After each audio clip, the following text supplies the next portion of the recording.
you have to somehow democratize AI so that every product team within an enterprise can build AI. So that's actually maybe a rare example of a startup eating a corporate's lunch. A model with 85% accuracy, but very low fear of AI being wrong from a user perspective, has a much higher percentage of adoption.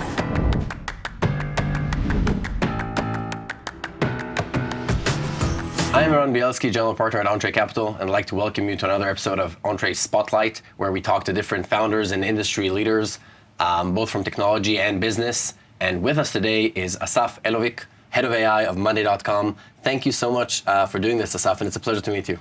Thank you. Happy to be here. So maybe let's kick off with telling our viewers just about yourself, who you are, where you hail from, and how you got to doing what you do today. Great. So first of all, great to be here. As I said, I've been leading AI, and after joining Monday around half a year ago, generally I've been in the AI space for the past decade. Started in startups. Was first engineer at Service Friend, which was then acquired by Meta. Had my own startup in the AI space. Then led also some AI engineering projects at Wix, and in between, love sharing my knowledge with the blog post. Also have released a pretty popular open source called GPT Researcher over the last few years. Yeah, love what I'm doing and happy to be here. So overall, a busy guy. Trying to be. So why don't we start with what is Head of AI? I think that if we take back even 5 years, that title would not have existed. So what do you do all day? Do you walk around and tell people, use AI, and get angry with them for not automating their workflows? First of all, yes, off the record. So it's a great question. First of all, I think it was, as you said, it wasn't called Head of AI, but you did see data science, executive positions and leadership positions, because I think that's what's interesting about your question, that what used to be very centered around research and creating models that serve other teams in a company, I think what we see now is the need for AI leadership that also looks at product, business, engineering, and not just data engineering or research. And so you need someone within an organization that knows how to look end to end within all the different aspects of how AI should be incorporated into the day-to-day. And now, maybe the change is that companies are thinking about how they are going to leverage AI, not only internally, but externally via their product. Does that make sense? 100%. I will clarify that we have seen models used externally in the past as well. Mm-hmm. But I think that generally, when we think today about where we see the shift of AI going, you can't centralize AI anymore. You can't have one group building AI within an enterprise. You have to somehow democratize AI so that every product team within an enterprise can build AI.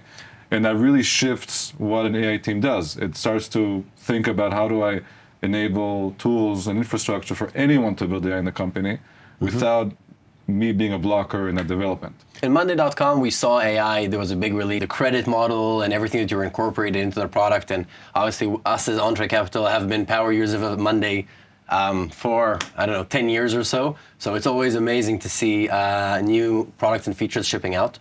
Mm-hmm. But so do you view the revolution, at least from your perspective, as more, how do Monday.com et al. And other companies incorporate generative AI and LLMs and AI into their core product offering to make it better? Or rather, how do I build tools to help our company, our people that work here, to be more productive, better, and build best products? Or is it both? How do you view that?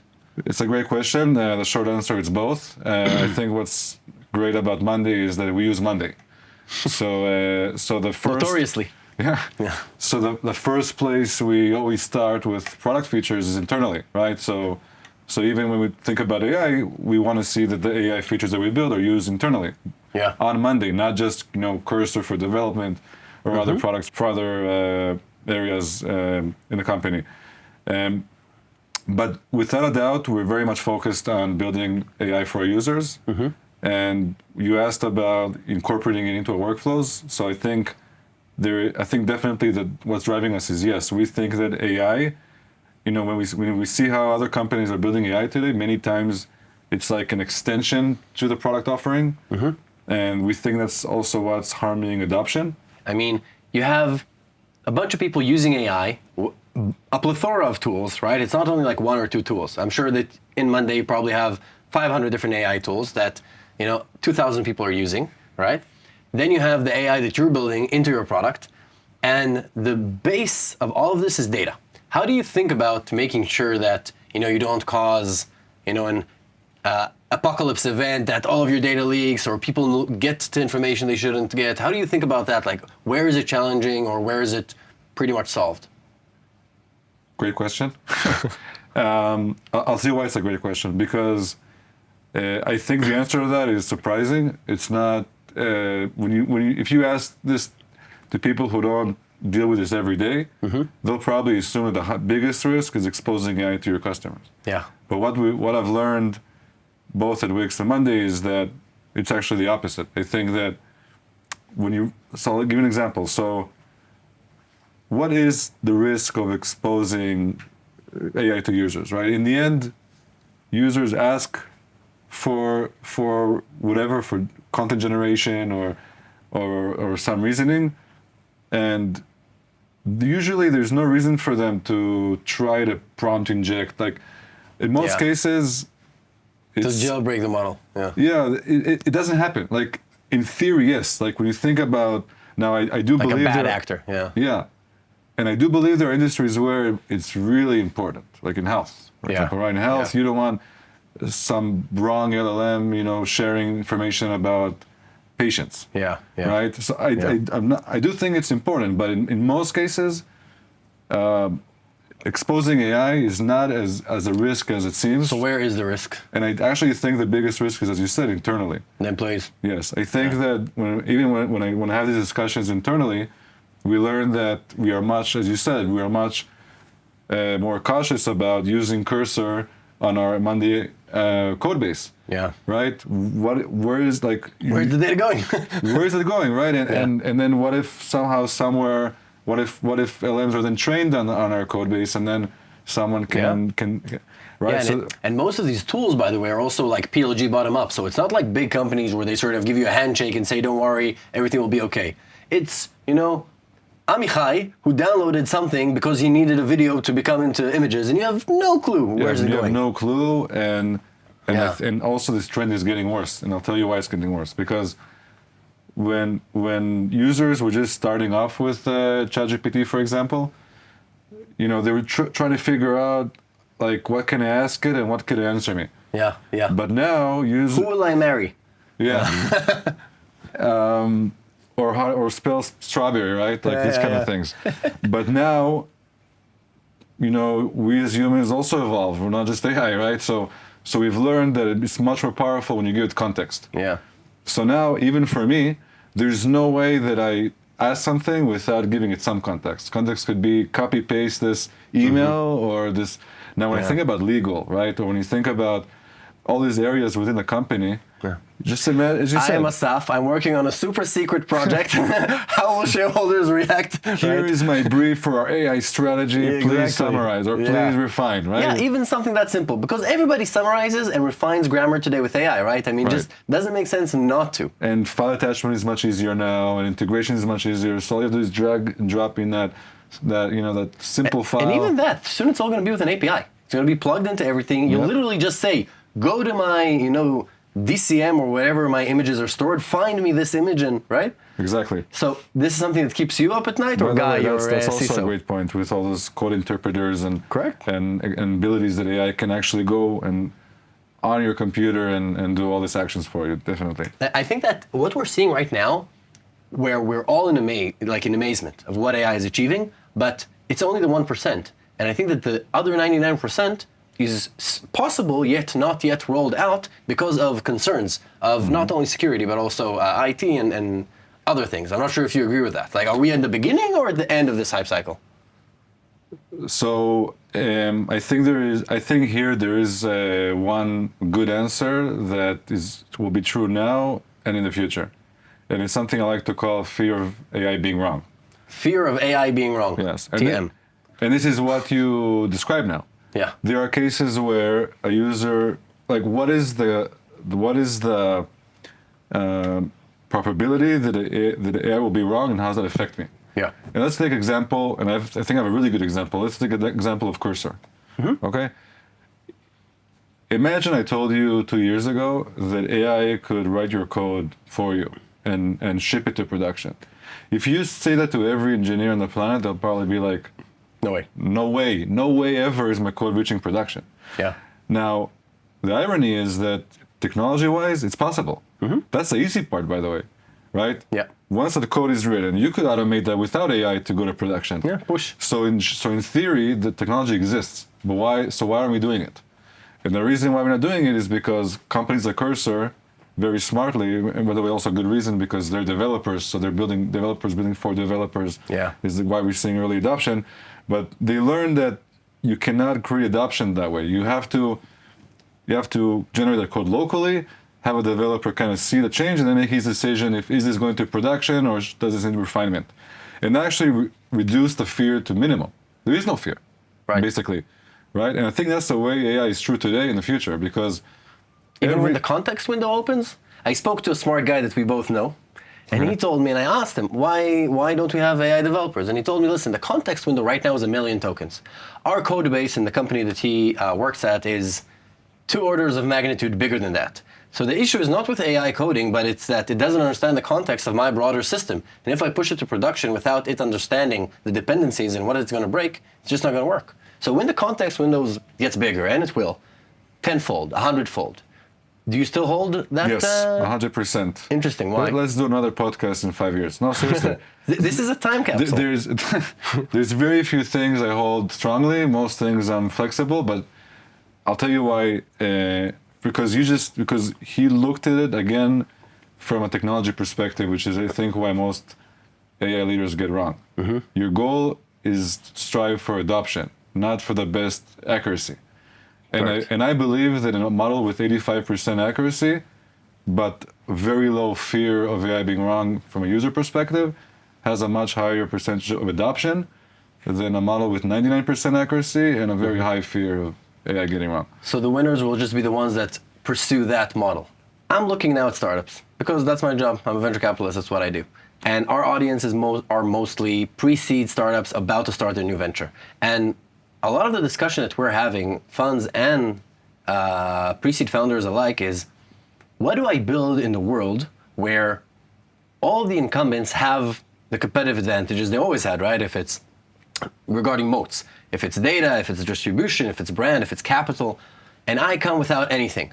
How can I create something that is going to be very valuable in a world where every enterprise can just use AI and obliterate me? So Monday, you're a startup, but you're quite a large startup. You've passed, 1 billion in ARR. This is a big company. Do you think that there's chance for, let's say, a horizontal SaaS or horizontal AI player out there who wants to build an AI first, project management tool or whatever it is that you think that, competes with one of your business lines, whereas you can just implement AI inside your product and completely take away their competitive advantage? Or is there actually room to disruption? And if there is, where is it? What does it look like? What should founders be thinking about when they're building their next venture? I'll try to break this down. So we know the LLM stack, right? It starts from the infra all the way up to the application. I think we've seen something very interesting over the last 2 years where it really much started in the infra layer. And I can tell you that I meet a lot of very interesting founders as part of my work at Monday, trying either, kind of pick my brain on directions or even try to sell some product. And the reality shows that infra is probably the hardest to disrupt for many, many reasons. To inference improvement, performance improvements, and data training, cost efficiency. Yeah. So first of all, if I'm startups, I think you need a very, very good reason why there's room for infra in a company like Monday or Enterprise. But it has to come with a very strong contingency of you are an AI expert. If you don't have a very good background story to why you're the right person to disrupt some infra layer better than Google, Microsoft, OpenAI, Anthropic. I can go on. The list is very long. Yeah, hyperscalers and foundational models. Yeah. Yes. And not just, right? Like, again, also infra layers, MLOps. I think not much talk about MLOps, but, all those areas, I think there's so many amazing people around the world building those. Then that is already an off for me. Because it's not just about the product. In the end, you're building a relationship. And so founder market fit in the infra layer is paramount. Yes, in my opinion, yes. Now, where am I bullish going forward? Definitely application layer, and I'll explain why. First of all, huge companies like Google, etc., they're not domain expertise in workflows, specific workflows. And I think as you summed it up very well when we started, you kind of, I don't know if you said it on purpose or not, but you said, automating workflows. Yeah. Right? In a way, when you kind of sum up the whole AI into where's the value, or at least now, it's automating workflows. Yeah. And who knows a workflow better than someone who's been living a specific workflow for 20 years, right? Yeah, practitioner. So when you think where can startups do better than horizontal companies, I think the very simple answer is founders who understand a workflow very, very well and can explain very well why today's products don't meet that workflow in an optimal way and why an AI can. Mm-hmm. And this is where it's going to be very hard for big companies to shift. Sometimes pivoting completely the product experience, and this is where I think, and by the way, Cursor is a great example. Yeah. Cursor is injecting AI into an existing development workflow, right? And this is what's beautiful about their product. Everything is around an IDE. It's not some new thing, it's an IDE, but the entire experience is different. And the amazing thing is they build it off Microsoft's back on their development IDE.